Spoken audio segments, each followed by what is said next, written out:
The largest Galaxy S25 Ultra's update has finally arrived, and Samsung is aiming to unleash a performance like we've never seen on a smartphone before. Take a look at the TechBench 6 benchmark score of the Snapdragon 8 Gen 4 CPU below.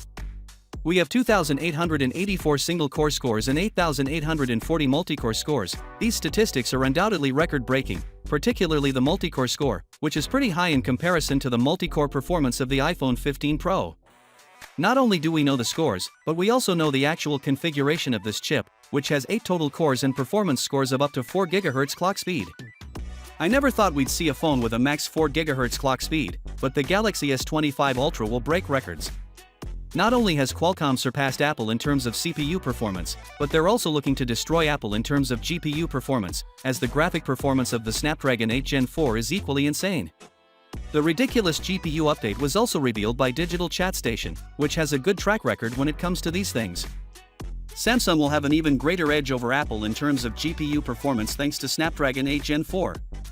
With all of these performance improvements, I really want to see some genuine game development coming to Android to take use of this wonderful GPU. The Galaxy S25 series may finally have the much anticipated satellite connection function, which has been verified to be in full development.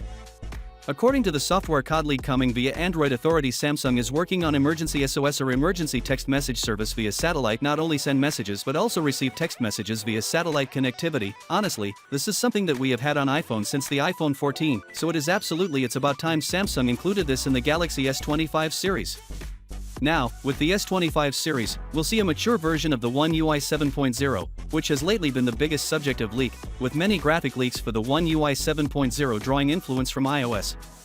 The latest news on One UI 7.0 is that the update is being delayed because Samsung is currently resolving some issues before releasing it to beta developers, which means that in the best-case scenario, the beta will be released by the end of this month. Otherwise, it will be released around the first week of September. Finally, what are your thoughts about it? So with that being said, let me know your thought in the comment below, and if you are new here, please subscribe. Peace out.